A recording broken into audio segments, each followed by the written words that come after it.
Всем привет, меня зовут Антон, я занимаюсь каминами и барбекю в Санкт-Петербурге, Ленинградской области.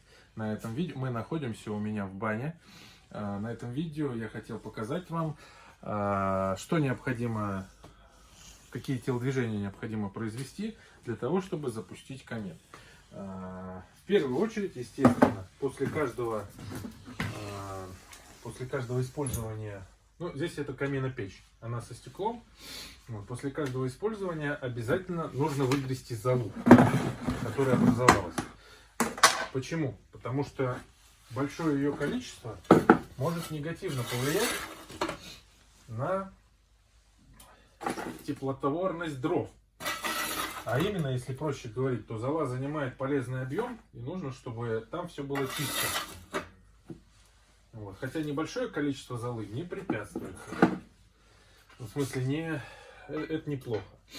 Первое, что это я в пластмассовую емкость холодные, не горячие угли выскреб, потому что если у вас горячие какие-то угольки, то надо, чтобы ведро было обязательно металлическое, расплавиться на раз-два. Это первое. И второе. У меня этот портал со стеклом. Стекло в этой печке загрязняется каждый раз, я его вынужден чистить. У меня есть средства для очистки, они жутко воняют, когда они вступают в реакцию с вот этой вот сажей, и просто здесь невозможно дышать.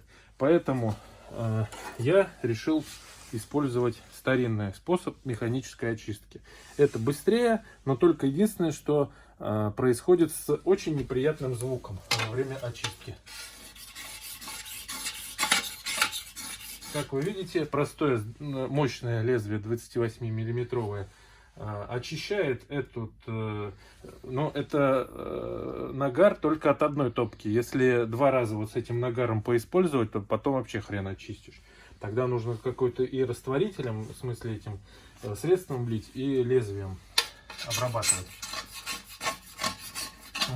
Для себя я решил, что именно в печи это самый действенный способ, потому что ты это делаешь буквально за 30 секунд, и ты получаешь гарантированный результат безо всяких разводов. Потому что вот это средство, оно, разъедает вот эту сажу, но чтобы его хорошо вытереть, требуется где-то 3-4 салфетки, вот этих вот одноразовых, и выкидываешь это все в ведро.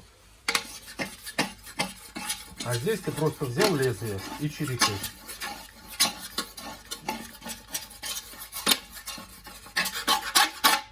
Такие вот замечательные звуки.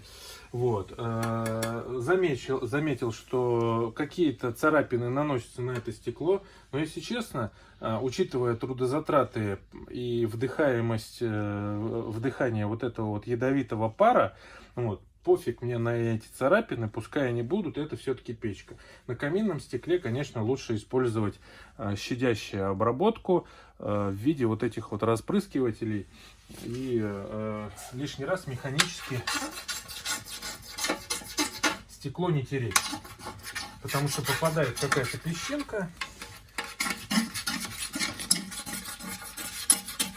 Вот эту вот вкуснятину нужно максимально аккуратно взять совочек, веник, максимально не растирая по полу, а должен быть притопочный лист, но так как у меня здесь кафельная плитка.